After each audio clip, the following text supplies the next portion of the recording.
to stay afloat in this economy, the business and the tech space, and you know, Yeah, that I mean, can you talk a little bit about that? Actually, that's actually a great sort of like headway into this whole thing about because this whole stream is. I mean, the stream is called the Intro to Crypto, but realistically, it's always we're talking about finance and money and stuff like that, and kind of why like we're in the space we're talking about right now because you're in the corporate recruiting space, right? corporate recruiting. I'm a technical recruiter by definition. Right. More glorified. I do more than that. I analyze how much the startup's going to have to spend for all their software engineers, hardware engineers, executives, and then they bring me in and I actually recruit the people as well. So most of the startups I work with there was a lot of crypto, right? NFT companies right before the crash.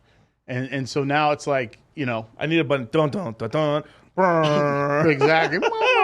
But basically what I do is they'll call me, and I've been doing it 2 decades, and I know how to do it fast, quick, and effective. And I charge a lot, but I'm good at what I do. So I can rip the best of the best out of any company and recruit them over.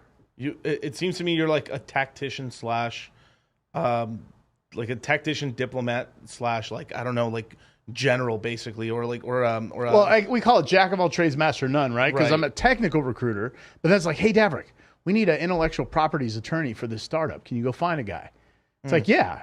And I'll, call the attorneys at all the tech companies at Snap and, Facebook, whatever. And I start talking and they start referring friends, and then I send them over, and it goes from there. So I've been doing that for 2 decades. It's all I know. So I mean, you've seen. So I don't know if you've seen the stream. So I've done like I'm on my 3rd in this series where every time there's like a major event with the Federal Reserve, especially with like Jerome Powell having a public meeting to like the office, right? Jerome Powell has been on like basically like the Federal Reserve basically has like 2 big mandates, right? It's having a strong labor force and a 2% inflation rate, right? That's what they want. And there's like a 3rd mandate, which is like the secret mandate, which is like to make sure the dollar stays as the world reserve currency. That's like kind of the secret little mandate in the back there. They don't talk about the 2 forward ones. They talk about is we want high employment and a 2% inflation rate. And the reason that they want a 2% inflation rate is because over a 30-year period of time, that inflates away whatever debt they've created. So whatever money they borrow today, and then when they pay it back, it's worth less. Okay. Wow. But but right now, like if you go off their numbers right now, like we're on a 6% inflation right now. I thought it was higher. I looked it up today. It was like 7 something. It's higher. No, so it's like so.